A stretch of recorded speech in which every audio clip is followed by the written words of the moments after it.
no de nka obi anso si obi kwan se papa obi ba menje consultation fee ana eni twere kunkunum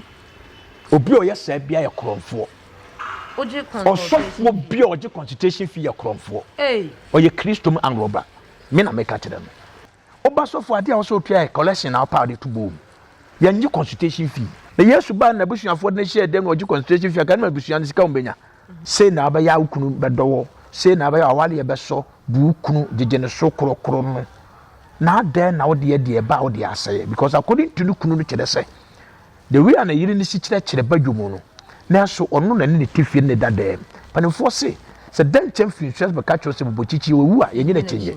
efri se wona na wo na ni kunu no ebe kan asasem no ema nipa surprise but enya nwanwa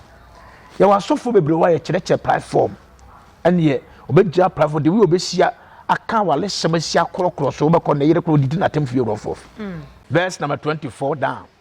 wasi akwa no one person bedin so hinu momfa no mra na mkyi nkwa kyi nkuku yesu na kan ya ka so bi person bedin so a ehene a let's wonyi yesu ntum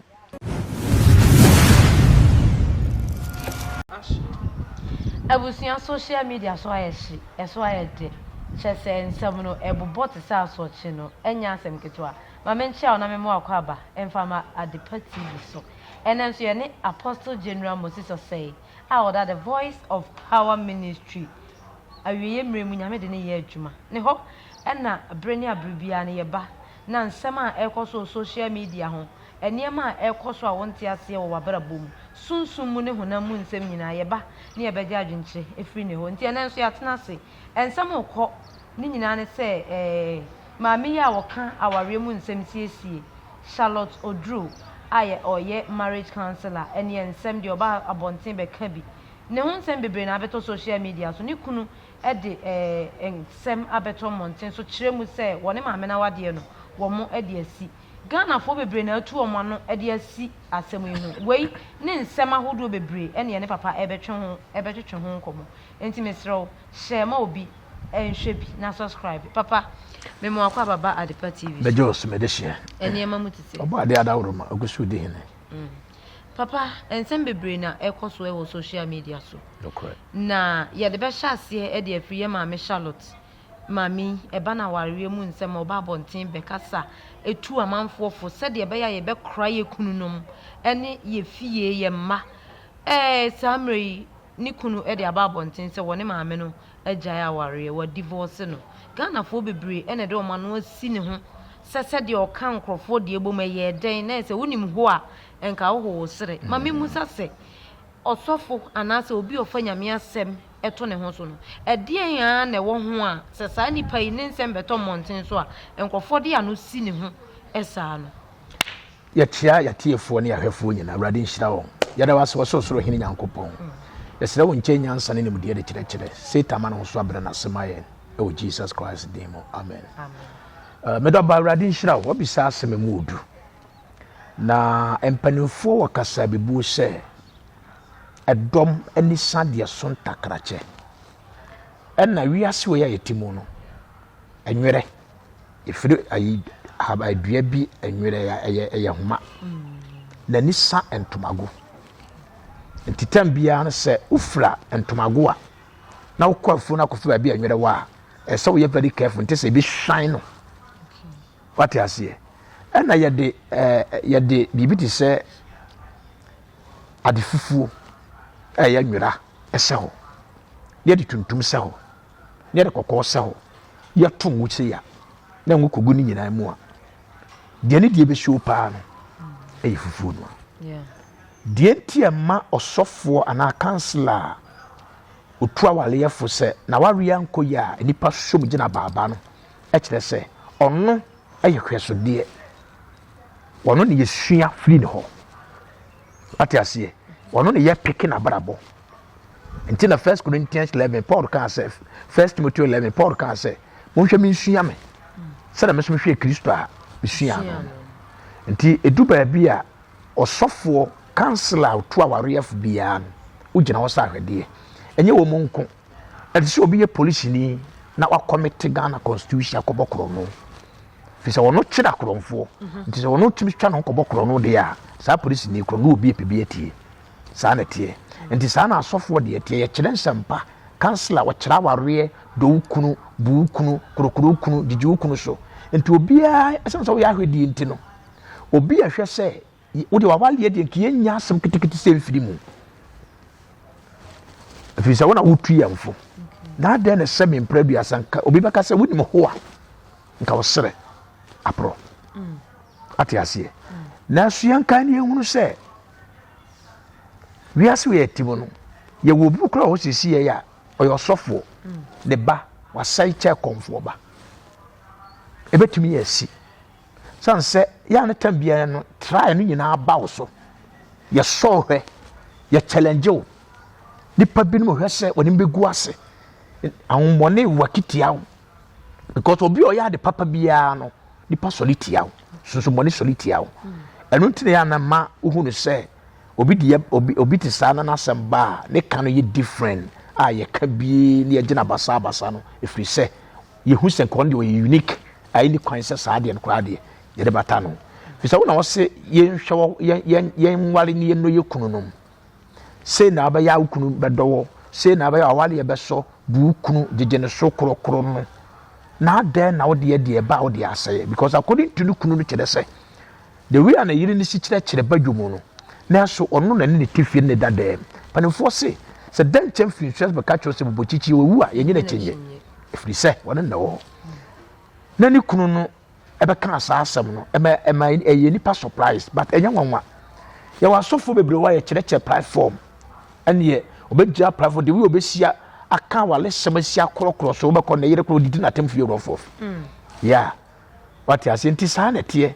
no so for me bi obetimi ni kunu anya asɛm omo okopa wo hall so bi bopum kokoko bo se for me atwentuma kukure no ase omunya hwe bokɔ ya na asa starting tokwa nti eno de etimisi nti me bi sa ba ya na nyam ngwanwa because edomani sa ne so ntakrache ena o mama bia so ho ya nibre ena de ma wo kyerɛ pa no Satan so tra se obɛsɛ wo na manipa nya asema kan no yamfo asem serious enu nti na wo ne santi one day we phone de da bia oba so be wia na wakuma sai ene nya me ba se be nya nkwanya no bro so nti na Charlotte de no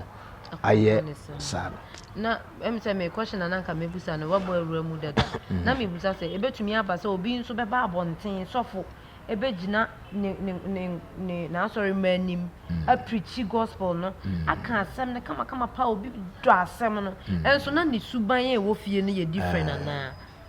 eno no be ka kyerɛ o sɛ yɛ wododo da so be kɔ no oton wododo aduru o ka be ka kyerɛ o sɛ no de wo no but wo a wo de ne yɛ yare be fa na sa use de maduru betimi asa na me de na me wo so edie ye de wo o ka sa asem ne pa e be hu sɛ wo nyɛ waduru no nya papa ya na wo de wo so a o ton wododo aduru ho na be fa serious what you say osofo bia no oka asema 2 Corinthians chapter 2 verse 3 waso munim so ye enkrata watro se wia senken kayen nti asofo bebre no on se esono kalata ena sono adoma kyede nti ne ye wo charisma what you say ena ye wo charisma suban ena adoma kyede difference wo nti tambia na ese wo hwe se o ma adoma kyede Nyankopɔn de ama wo no suban emekata so enti sa o kalata be se charisma na Nyankopɔn de ama wo no but ya se nti sofo bi kyerɛkyerɛ but wo ni so obetimi preaching sa se nye bone eso no be kono free no Guinness guma wo wie ensa hodo nyira guma wo bi papa eno na ye di nti ani da ho bon yes eye ni suban ya eye ni suban on se Kristo som ane hon konkunu tumi ebetu nipa suban nti be wura mu a na kwa try so obema hon konkunu na di suban ne so so da sukuta suban dada na mu a na ne ye hunu hon konkunu wo mu nti tambia no honam no beba but so fight tia okay honam no na amesai wadoma kyade anyame de ama wo nti na first Galatians chapter 5 16-17 kan say honam kodo tia honhom ana honhom kodo tia honam saa nneɛma mmienu na ɛyɛ adwuma nipadua biara mu na me deɛ mese mo sɛ munni honam akɔnɔ n'akyi na mmom muntie honhom no na honam no mo nam a munni mmara ase honam no ɛne mo nam mo wɔ mmara ase na honhom no mo nam munni mmara ase ɛno na nanti no bobɔ honam nnwuma da adi pefii adwamammɔ akayɔ apetempo aprɛprɛ kunsun na honhom so abɛkyerɛ wo sɛ ɔdɔ gyidie ayamyie papayɛ ahobraseɛ ɔho nti yɛ saa deɛ we no te sɛ hwan honam no yɛ adwuma ɛna honhom no yɛ adwuma nti wo na abɛhunu baabi a wogyina sɛ mede me honhom bɛdi me honam no so baabi a megyina nti na ma me nti obi a mɛkasa ntia Nyankopɔn wate ase nti wo how to control no atam biara no obɛma wo nti akasa tia Nyankopɔn ya ɛso ni kwa sɛ basa nti na ɔsɔfoɔ yi ho ba asɛm a ɛka Kristo ni bia ka ɔsɔfoɔ bia gye ɔsɔfoɔ asɛm mpaduasa oni adwen ɛna tu ne nua a ɛbɛyɛ ne dɛ fi sɛ kwasia sɛbe ɔse yɛ de me yɔnko na ne ne me ɔyɛ ɔsɔfoɔ no deɛ yɛbɛka fata asɔfoɔ nyinaa ɛno nti na sɛ wotumi sɔre boa wo nua no efi na hwe aseɛ mu boa wo nua efi na hwe aseɛ mu dia papa me da ase yɛmfiri ma media yi so na yɛnkɔ Prophet Kofi Oduru ene Prophet Ojaba omo so omo je omo ho ntre ha o social media no ni nyina ye Ojaba ne nsem a eba ya em say ya ba onan sekra ene wa ba betwetwe ho nkom Prophet Kofi Oduru aba bonten abekasa ne de ne nyina ne say se Ojaba antutu na namoyi ansa kire mfiri ne bone mu a te say adwamammo a wabo emu a obewu tantan wuyaya ene beba ne so wo yesofo Ojaba yesofo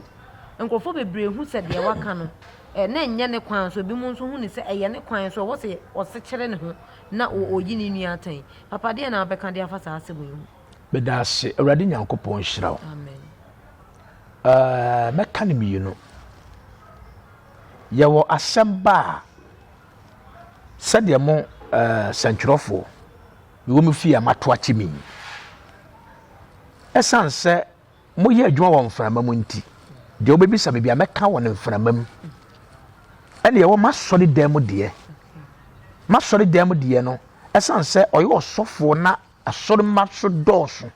na me so me yɛ ɔsɔfo ne betimi ato me nti mepɛ me nua no namba nanka ma invite no ana ma frɛ no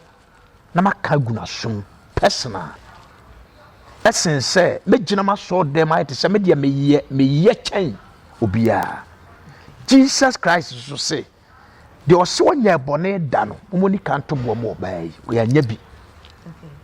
de ɔmba adwaman ne bia ɔnom nsa secret ebi mpa no wayɛ bi na mpie ɔbɛnten deɛ na apie wate aseɛ enti sɛ wonua bi kɔtɔnfo nsuo ma nti de asisie mu da kwan aboa bi agudam but ya yenhu kwa befa so ne nua na dilie efa na hwe asie ne mu efa ba bi no a ɔka ne saa no eye nyame asɛm but ne ni kwa sɛ eba saa tam no ne hia dai ne mu ɛno kan kɔ no ana hɔ sɛ nyame na de asoma wo obia gyetum asase su Roman chapter 6:23 sɛ bɔne akatua bia yɛ wuo nyame adoma kyɛde yɛ dan kwa enti enye nwanwa enye news enti na ɔkan na wɔde to so sɛ wansakyera na adwen a na sɛ hɔ no ntime favor ɛna afei so ama kwan ama mɛba hɔ okay wate aseɛ ɛhɔ no me favor san sɛ woyɛ bɔne bi ne nyame bɛtwe aso a ade etimi ma nyame de bɔne ne kyɛse ma nume ho ma gye mfo nso atom ɛno nti na mmere mo baeɛ a na me kyerɛ mu sɛ eni kwan sɛ ko Ojaba bɛtena sɛ hapo no ho sɛ deɛ wayɛ na sɛ onu no ho bia comment section ne nkrofo bi bedidi atam no ɛhɔ mɛba hɔ na me ma ho sɛ sɛ me wie na me ende a metu nipa bi no fo watemaseɛ wiase obia ni wiase a woyɛ nipa a wonya mfonso ɔso ɔteneni ni anya bɔne da korokora na nya mpere nso enya dwaman ko ne bɔne obi yɛ sɔfo ne nua nya adeɛ kora yɛ ne ya ho yɛ ahonhom oni mu obenya nkane nua ministry ngu na ne die nye yi obi yɛ sɔfo ne nua yɛ nsankyerɛ ne kyɛ no a wɔse wɔ mfiri nyama agye aduro obi yɛ sɔfo ne bia ne nua wɔ sika kyɛ no a wɔse wɔ mu nyae ɔyɛ ɔkɔt ono na nya ayeso de efire urade nti eye nipa kalata minim nti na yesu si wonim de woni pam to ba wamfa ne ho anto nipa so eno de minim ni nyina bata 10 years so eni ho a kabone fache ni ho eno nti onyankopon de asofo asisi ho Ezekiel 3:16 wasinan so twa urade asem ba menche se Ezekiel do asi Israel wiemfo timanum asem na bobo ne foro kokko se wansesa na dwene wo no bewuo nti prophet Uduro aha no mene ne yadwen fi se boni bia katua yewu na mom sade okan tu ase obewu ewu anya ene ko kan onfre no kan kire no papa se the Bible akan so de wo kan se na me kire yi eye wono na aye bone na wuyi na teme emwa me onfa ma me nyare okay one set na me choso obi preach ahwo Paul say obu ho ani tan ni tan ene okun mu wo faka nyamsam wo do obehunu se wo preach but na ni bitter bi wo baabi ebi ko na nipa bi wo ho a ni ye ha obi otumi de ne ho problem ayi ho wo how preach tia no condemn no wo behunu se wo preach but na ye bibi ntra papa okoti Bible ena me kan metio metumi akotu quotation de preach ebi ana obi hu ye mahi matisi obi eton bi a ensa wontam ha betuma prepare message abegina wo da ye cha homate metwa bi abawo e nyame asem mekotu papa se nyame na bagya gye me hunu se won na soma me ho ana me ama dwene mu na metisi obi ton so na me de ho ani bre ne ahoya e be kasa atia no okay sa no pese me kiri eno wo ho nti na Paul kan se obi de ni tan entokakon ani atuturam na kanyamsem okay obi nso firi kra adwom na kanyamsem enna awrade wewe ni nua atomfo nso no yi ayamhihie de yi na tan kan boni yanim ama ne hu ma to enna awrade pe papa o she prophet Kofi Oduro video ni bi o kan sa me hwe bi na kan be se wa hwe bia na kan ye gina so busa se uhu ne se ne de ne oya obi ta akire yes ama okay oya no meka ne mienu okay ne ya ba ko no se ebia enam ojabaso ama nipa bi di asofo nyina atem Romans chapter 2 verse number 24 wasina munti wo se Christ din wa amamen sofo bi ade a woye nti emo bitimi ka sa asori da kwa me nkobi mu da we adwamanfo yi wona wakọ you test affect me nua sofo bi afi ye na ye muye o akoronfo yi eno ne yawo bitter bi o de ka asasem Fatimase eno yo sofo bitima stande no kore aka ene betumi abase ya tisi ojaba ya consultation fee ojibi 10 million na ni ade atesem enti amana nya ne ho sei pam enti bia eno soso na obato oduro wa adwuma ni mu na bia mintumi ensiabro mintumi ni yiye saa na wa fa some ways and means enya ho pam timi wa sika mo ba bum to top fridge 600 million to 10 cents you eno so betimi de ho yawo akaseti ya no papa sa no de nka obi anso nsi obi kwan se papa obi ba menje consultation fee ana eni twere konkunum obi o yesa bia ye kronfo oje consultation osofo bia oje consultation fee ye kronfo oye Christom anroba me na meka kire no Safania me na meka kire no o se asofo bi ye kwabekafo oba poji pasika oba ne ho na oje consultation yeah oba sofo ade a wo so twa collection na pa de to bo ye nyi consultation fee osofo ese bia ye kronfo na Yesu ba na busuafo na hie dem na oje consultation fee kan na busuan sika ombenya ye nyere sa ntino so odwuma ni papa katua se no ba ye no abone dito no na trifie wa Canada ye wa kire ni mu ni nua bi owu ye wa kire ni mu nti adie ne basa no no mu se de wo kan te sampa nti ama wa haya wo ya ampa so wo se te sa no na baka so won to friend o ma 10 million ko betu bo anu ne nyame hwehwe ntino so odwuma ni papa katua se na mom nya se obehumi a tua 10 million ansa no wa home nyame de adom no ma me no wagye misika Oh, nti osofo bi oje consultation film si dwam oye Christom kronfo abusia Apostle General Moses Osei a that the Voice of Power Ministry ano essay osinipi akani bi papa san kan ba ko kan ye nyi consultation fee asa ne collection de ye mass ye nkonya me yenim kwa na mom se obehumi a 10 million VIP de fa ye se ebi ho a ebi ye 5 million na VIP eye 10 million eye kro no eni bible mba bia nyina so Matthew chapter 5 verse number 10 osuma suafo no ma o mutumi no se mokwa momfa boto momfa kwantumi bia nkura munyi mumuse obia tesika na odwumani papa katua ye de bayi ese no nti wadwuma pa na wo bɛyɛ no ɛno ne nyame bɛfa so ama nipa ma osika brɛs wabrabɔ wate aseɛ saa na tie papa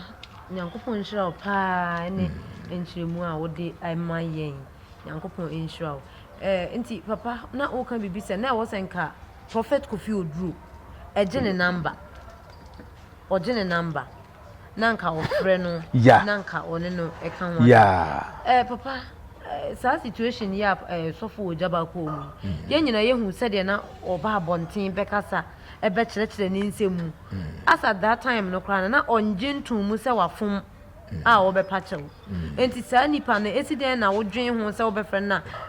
wo to nsa frɛ no kra nso obeba enti ebia na misusu se no nso na na ye right way papa no nso betumi afaso de wo mu nie obia wo ne limit obia wo de nyame de na duro oduro wanyini wo nyame dwuma mu it is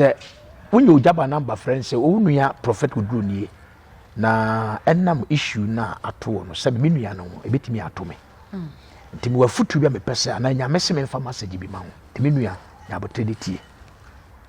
efe obo tugunu wantie wa wa fam die anu na betumi agina se kire se me frɛ no personal se me ne kasa obofo no tutu wantie me nti na ma me kan sei pati ase nti sa na tie sa na me person kan si on se da no so be kai oba ha no me kan sam ko du ba bi mi apos ma me kan se senko se onyame number ya on frɛ me ne nkomo bi sa na tie so wa frɛ on yo nipa bi no ho a won du ba bi a yehu ye ho se ye so big but yen kan ye hu se setie bia no obi ato botom didi o obi a ofie tim obi a waka dem but first was sem beba ne nipa be yie hihie de ama wo to because sem timetu na nya kamafo se wonya futufo bia kan de o menya ne saa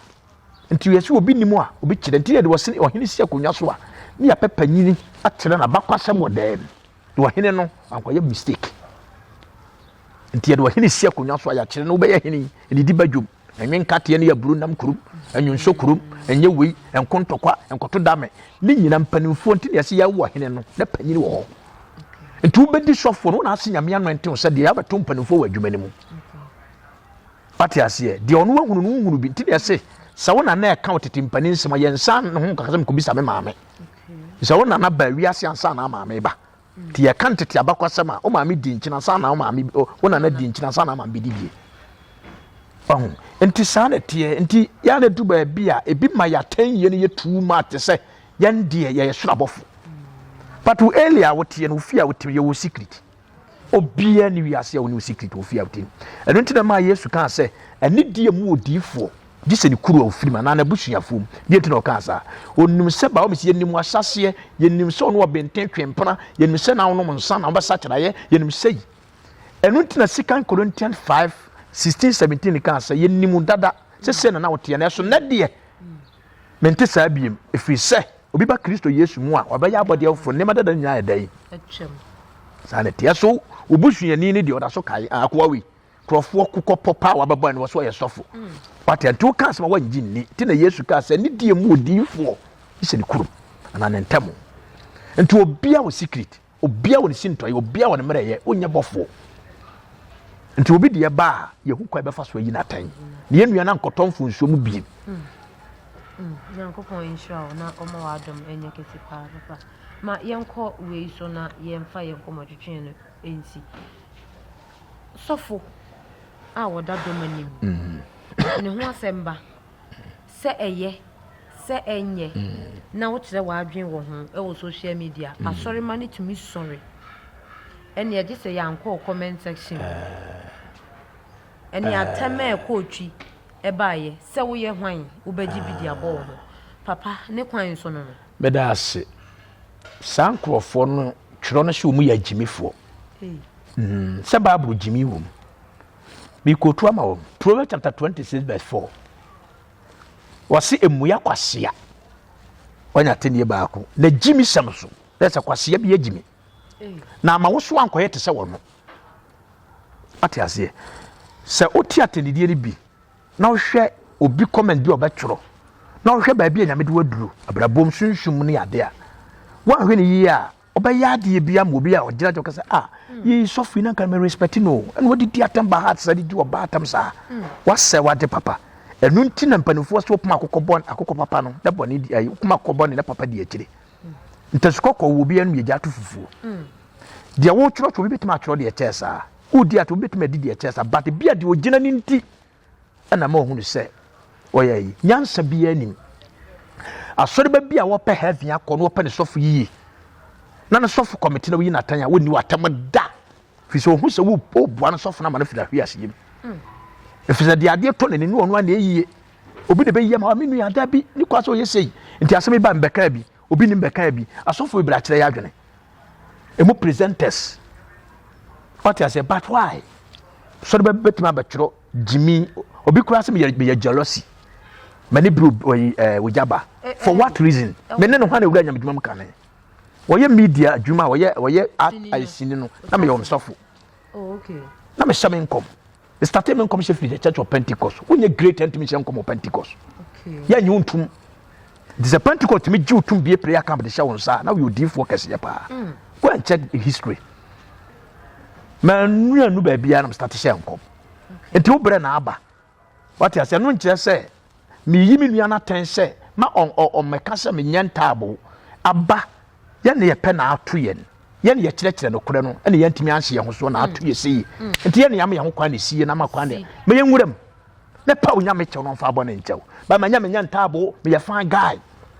me nya me yere me what ya me nya me yere me fa no him say wo yere na what ya say girl ne pressure na no de bana no odin o we oh na ye mpanifo no yi na tense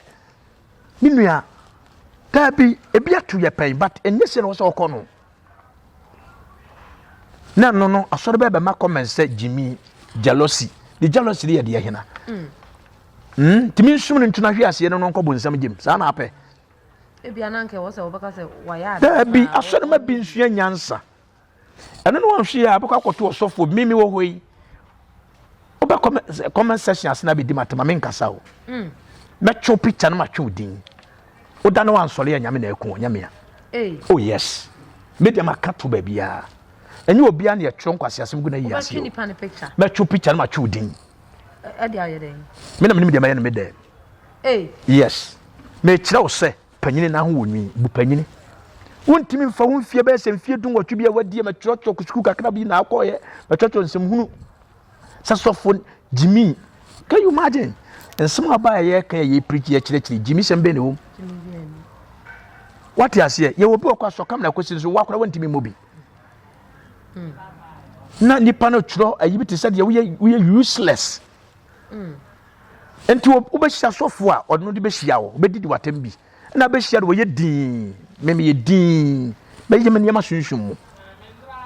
be ye me niam sunsun mu na me ne wako me ya hwe do wotumi next time hunu panyini osofo pon bi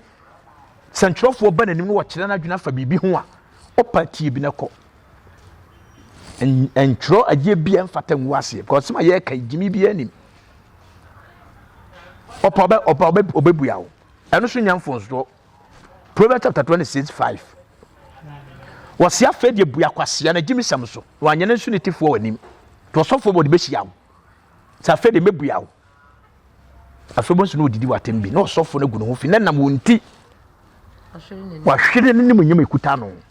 and tell him silence me wura me dem manya picture nya wudin de be manya me abofo am no me ye adwuma omunni wachi ne anya wo de epema me obekwa ko tena brochi be ban sapan toilet paper kwa nya bi ntete ye be display life because no meaning shira wa awurade Deuteronomy chapter 28 nyame dome nyame ne shira ti sa wo sori tie nyankopon a obetimi adome obetimi ashira wo aboa na no so a anana no wa entwa nsuo akwara na no twa nkontomwa enka sankase akokwa asumpanyin so so agia ya soto ede ne ka ho pisa akwara ntimi nsumu bese de wusumu bei ese wanyini owidie ne susua ye ba giw bi usun kire se wanyini ntine ese akokwa asumpanyin so a ye gina yi aseto sunkora sun dia papa obi hwe obeka se se de sofu yi ka se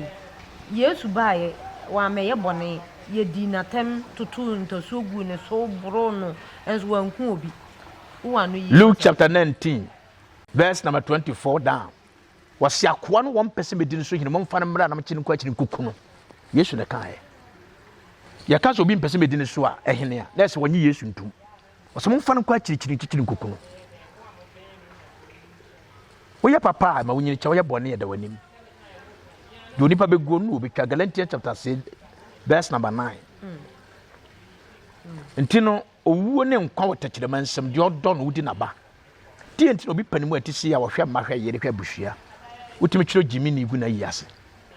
enti ɛhɔ ne nyame de bagyaagye asɛm no wotimi kyerɛ jealousy igu na yi ase ɛhɔ ne nyame de bagyaagye asɛm no odidi a medidi wasi fie ma si fie watoka me woka enti die na ode kye me wo wonkwa me wonkwa ohome me home ye nyina da ade kye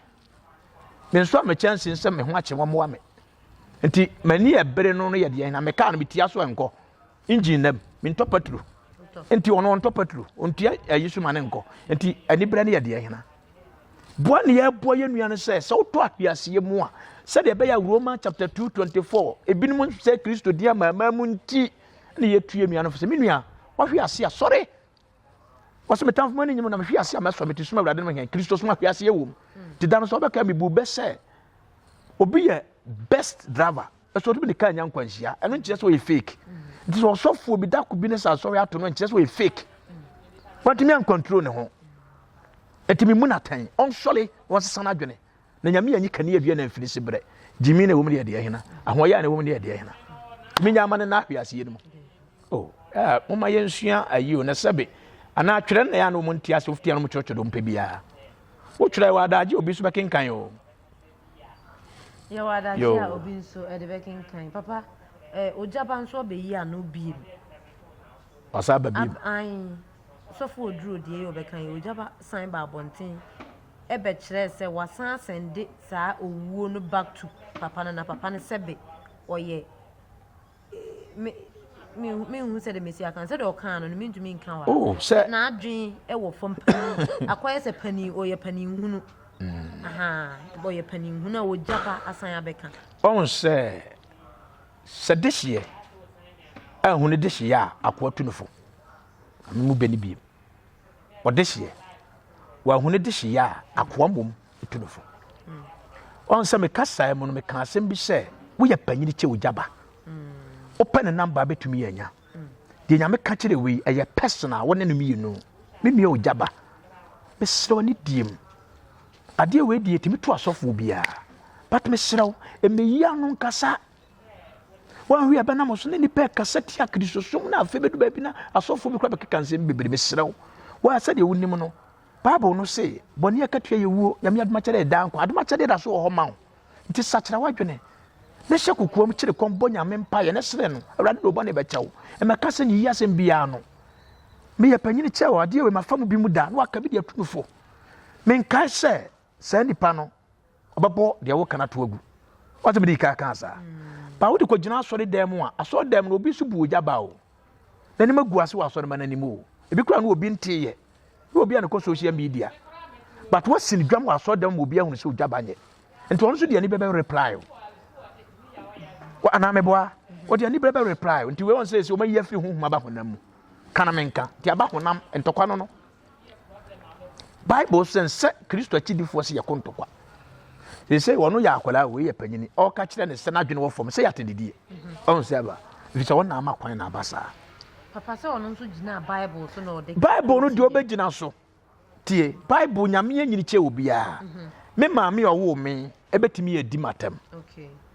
Ba me ba ma wo no di matem a se omu ade. Ade ntra. Se oba wo na wa wo. Mo nyame so che obi onyini che obi a. Nti se nyame di papa panimu bi atem a na me so me koka ene wo se me kan se onyankopon tumfo asoma se me meka nkire wo se ana Bible say won so yi Bible nfo no say obewu Papa when you Bible no kan say o quote from Bible no kan say boni akatua bia ye wo se de wo kan ye na afedie bi enti se oyi na na die ntiro oja ba so obo back to sender se ene anya dwuma back to sender okay tie me eno dia so quotation gina so Romans chapter 6:23 say boni akatua ye wo na me adoma kire ye dan kwa wontimi mo na dan ma ne die hia so safira wadwene that's all na se die hia na brade ma wonkwa papa fasimatu unu ya masofofo na fa number na ka ho na ye sorry me tu mrantie na me ba wa ne wo mo a o makosuku a sukupon a ye tworo no comment no o munye very careful afiwe last year me senkom bi to ho ompom mo dating to platform so fast social media ni ade enipa wo di na mo ni mo ye nipa mo ye stars ni ade bebre no celebrities bebre ensa social media bebre wu esan comment section attendidi hunu ntwetwere hunu